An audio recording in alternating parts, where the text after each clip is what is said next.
제가 모두에 말씀드린 것처럼 저희 서번트 리더십 훈련의 방향도 하나님 사랑과 이웃 사랑을 어떻게 하면 공동체를 통해서 실현할 수 있을까라고 하는 것을 굉장히 중요한 주제로 생각을 하는데, 지금 한국 교회가 이제 교회가 성장할 수 없는 그런 상황이고, 교회 개척을 해도 사실은 생존하기 어려운 그런 세대인데, 정말 어떤 의미에서 교회 개척만큼 중요한 것이 뭐냐면, 어떻게 하면 교회가 그 교회가 위치한 지역 사회의 연결점이 될 수 있을까라고 하는 것은 굉장히 중요한 화두거든요. 근데 제가 오늘 지금 아침에 처음 제가 이 신광교회에 대한 얘기를 듣게 됐는데 너무 그냥 감동이 드는 거예요. 아니, 사역이 크다고 하는 것이 중요한 것이 아니고, 그 내용이 제가 이상적으로 생각하는 정말 그러한 목회를 실제적으로 하고 있는 교회가 신광교회라고 하는 그런 생각을 갖게 됐습니다. 잠깐만 말씀드리면, 전 집이 이 옆에 김제예요. 김제인데 군대 생활하면서 76년도에 회심하고 77년도 제대하고 그리고 이제 그 소명이 돼가지고 신학교 갔습니다. 77년도에 집에 와서 한 학기 동안 제가 농사지으면서 지냈는데, 그때 여기 말고 저 창인동 그쪽에 있는 그 신광교회를 가서 목사님을 뵀어요. 근데 그 목사님이 안경훈 목사님이신데, 제가 안경훈 목사님 얘기를 했더니 저희 아버님이 뭐라고 얘기하는 거 아니, 제가 신학교 갈 때 제일 반대한 게 저희 아버지셨거든요. 그런데 나중에 이제 목사 안수 받을 때 미국에 오셔가지고 뭐라고 얘기하는 거 아니, 네가 이왕 이제 그 목사가 됐으니 목사가 되려면 안경훈 목사 같은 목사가 되라. 그러면서 뭐라고 얘기하시는 거 아니, 아버님이 김제에서 농촌운동 할 때 용지에서 목회했대, 안경훈 목사님이. 그런데 같이 농촌운동 하면서 보니까 나이는 어리지만 아버지 26년생이시고 안 목사님 29년생이시거든요. 농민들하고 똑같이 살더라. 굉장히 감동을 받았는데 그런 목사가 되라, 그렇게 얘기하는데, 사실 쉬운 일은 아니지만 이 시대는 말로 전도해도 안 되는 그런 시대이기 때문에 우리가 목회자나 교회 리더들이 삶을 통해서 보여줘야 되고, 그건 개인뿐만이 아니고 이제는 전도지 돌려도 안 오는 세대이기 때문에 교회가 이것이 참 교회다운 교회다라고 하는 것을 무언가 그런 삶과 사역을 통해서 보여줘야 사람들이 교회로 올 거 아니에요. 그런 의미에서는 오늘 말씀하신 것이 물론 규모가 엄청나게 큰 이런 사역이기 때문에 우리가 그것을 다 그대로 할 수는 없지만, 신학에서 가장 중요한 건 컨텍스츄얼라이제이션이거든요. 그러니까 상황화, 자기화잖아요. 여기에서 내가 할 수 있는 것들을 뽑아서 우리 상황 가운데 자기화할 수 있는 그런 기회가 된다고 한다면 이건 굉장히 좀 중요한 그런 모임이 되겠다라고 하는 그런 생각을 갖게 되었습니다. 예, 저희 이리신학교에 이렇게 방문해 주셔서 너무 감사하고요. 저는 이제 저희 이리신학교 온 지 올해가 3년째입니다. 시애틀에서 한 목회를 8년 하다가 이제 청빙을 받고 익산에 오게 되었습니다. 미국에 가기 전에 한 12년 전에 미국을 갔는데, 그때 세이비어 교회 이야기라는 책이 한국에 출판되면서 그 책을 읽고 굉장히 충격을 받았습니다. 이런 교회가 있구나. 그러니까 막연하게 제가 꿈꾸고 소망했던 이상적 교회의 모델을 발견하는 어떤 기쁨을 그 책을 읽고 그 교회를 한번 꼭 가보고 싶다. 그리고 책을 너무 잘 쓰셔서 우리 오늘도 이제 이 책을 이렇게 교수님께서, 우리 유경준 교수님께서, 유성준 교수님께서 갖고 오셨는데요.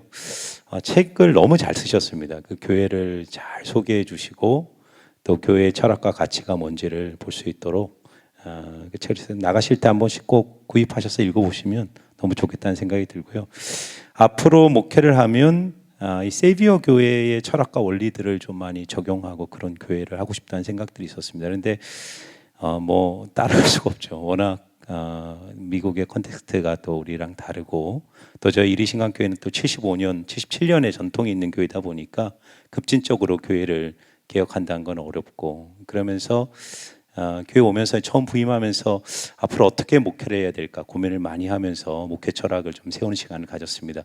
원래 1시간 강의를 부탁해 주셨는데 제가 1시간 얘기할 게 없습니다. 이제 온 지 3년 됐고 이제 교회의 기초를 닫는 단계이기 때문에 그동안 우리 교회가 잘 해왔던 사역들, 그리고 제가 와서 목회 철학에 맞춰서 진행하고 있는 사역들에 대해서 한 30분만 소개를 하고, 오늘 메인 강사이신 우리 김주찬 목사님 북한 선교에 대한 이야기들을 좀 충분히 들으면 좋겠다는 생각이 듭니다.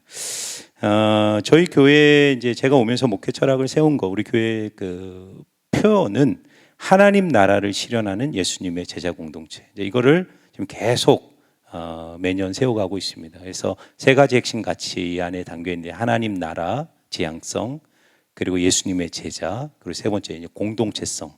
이 세 가지 중심을 가지고 교회를 세워가야 되겠다는 생각을 하면서 이게 좀 안 넘어가네요. 이거로 넘겨볼까요? 6가지 핵심 가치를 만들었습니다. 근데 6가지 핵심 가치는 보통 대부분의 교회들이 갖고 있죠. 예배, 교제, 선교, 친교 있는데, 그 안에 그 가치가 지향하고 있는 우리 교회만의 특징, 그것들을 문구에 담아서 6가지 핵심 가치를 기도하면서 만들었습니다. 그래서 1번부터 6번까지는 하나의 계단식 구조로 앞으로 쭉 발전돼 나가면서 동시에 우리 교회에서 지금 여러 가지 사역들이나 프로그램을 통해서 구현해 가고 있는데요.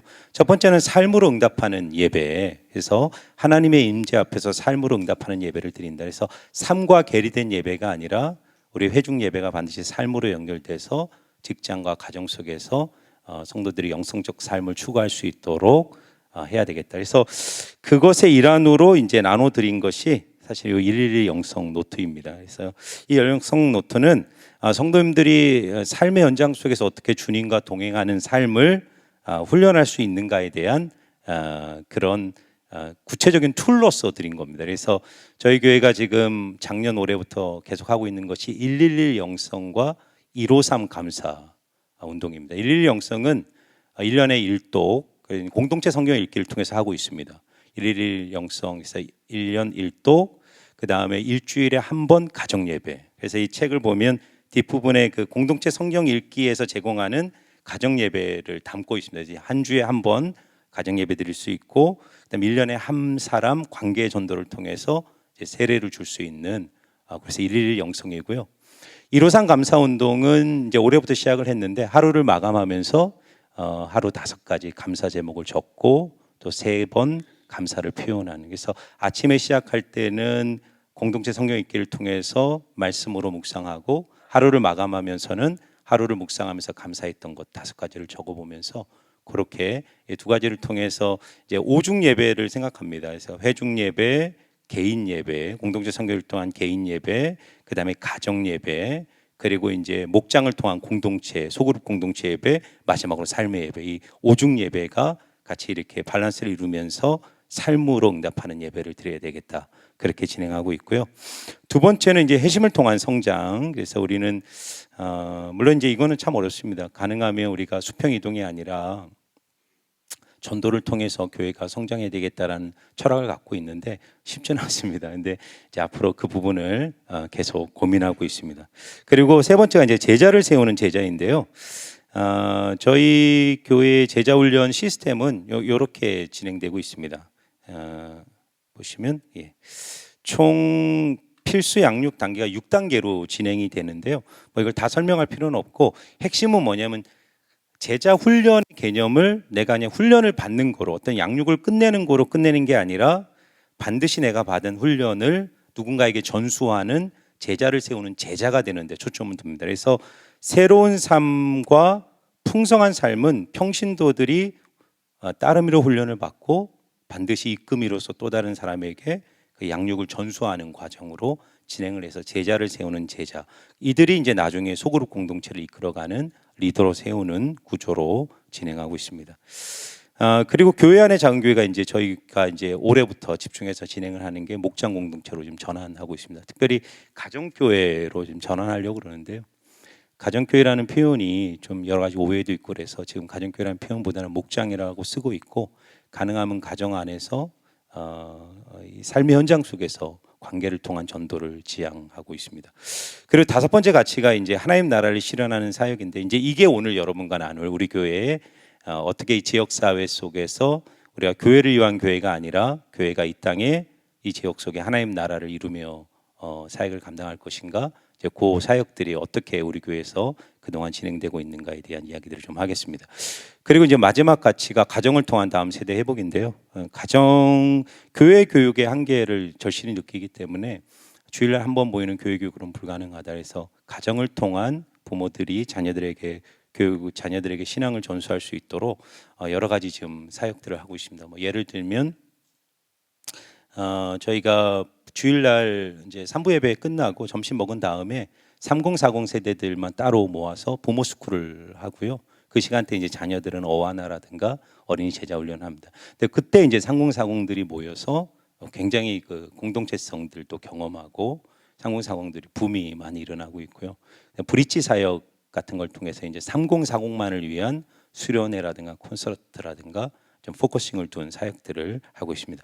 그러면 이제 이 다섯 번째 핵심 가치인 하나님 나라를 실천하는 사역에 대한 것들이 우리 교회에 어떤 것이 있는지 잠깐 소개를 하겠습니다. 쭉 보면 이제 뭐 전도위원회, 사회봉사, 국내, 국제, 다문화국, 가정사역국, 통일소망국, 상조국은 조금 뭐 예외적일 수 있는데 이 한 6가지, 7가지 저희 교회 국이 특별히 하나님 나라를 실현하는 사역과 관련이 있어서 좀 소개해드리겠습니다. 먼저 저희가 이제 제가 오면서 시작했던 것 중에 하나가 이제 사순절 때마다 하는 특별한 훈련이 있습니다. 그래서 사순절 기간 동안 3가지를 집중해서 좀 저희들이 훈련을 하는데 말씀, 절제, 나눔 훈련을 합니다. 이제 말씀 훈련은 40일 기간 동안 뭐 이제 2년 전에는 로마서, 작년에 마가복음, 올해는 사도행전을 새벽에 이제 같이 묵상하고 필사를 하고 그래서 조금 집중적 있게 말씀으로 훈련을 하고요.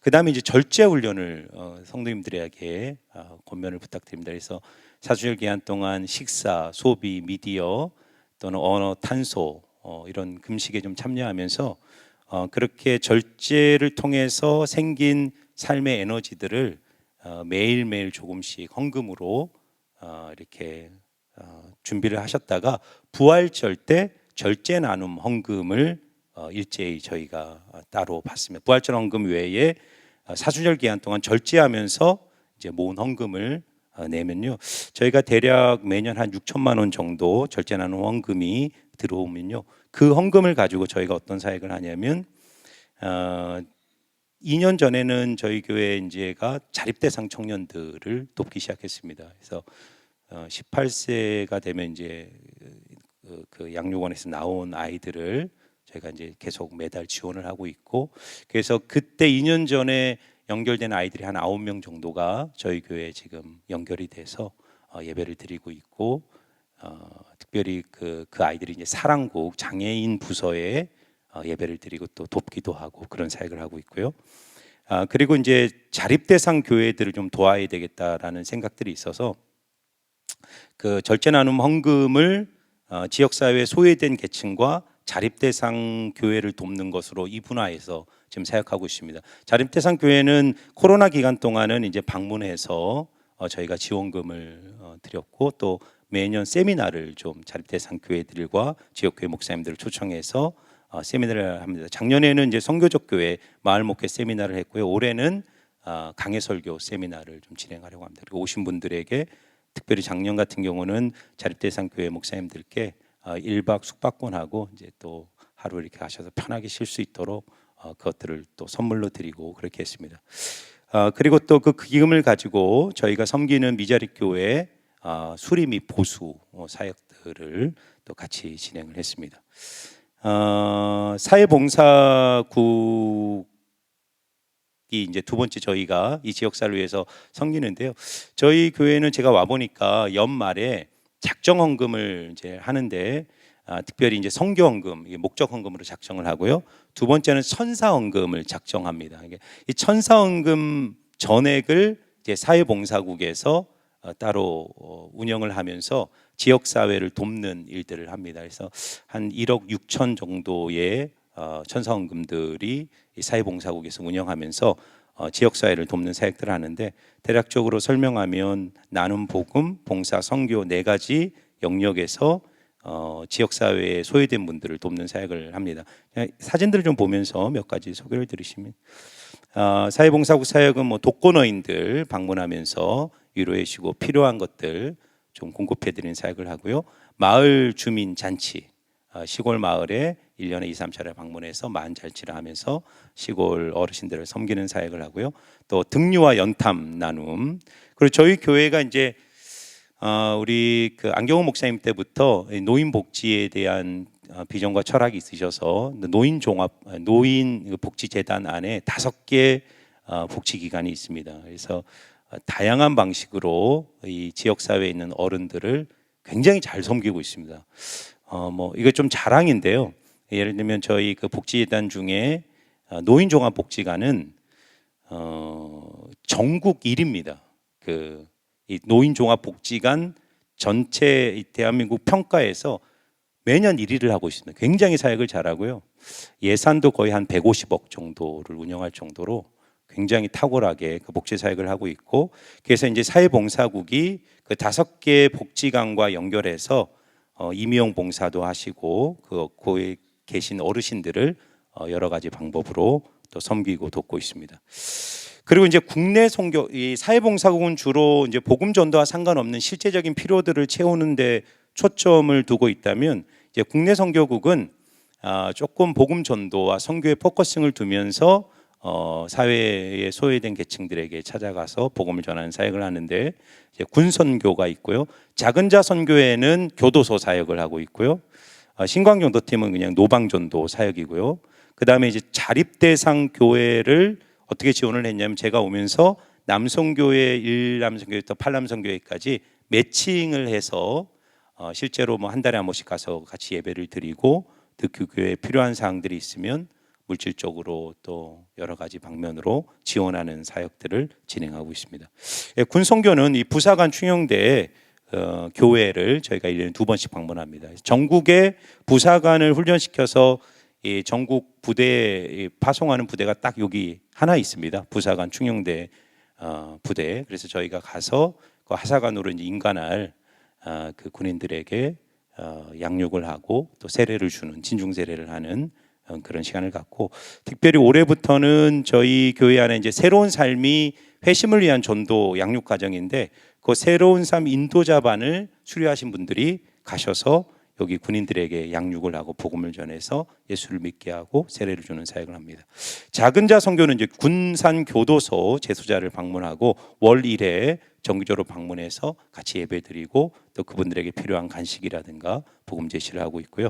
신광전도팀에서는 작년부터 호떡 전도와 또 관계 전도로 저희가 조금씩 전환하고 있습니다. 자립대상 교회 지원 사역은 아까 말씀드린 것처럼 1년부터 8년이 연기한 자립대상 교회를 돕고 있는 사역들을 하고 있고요.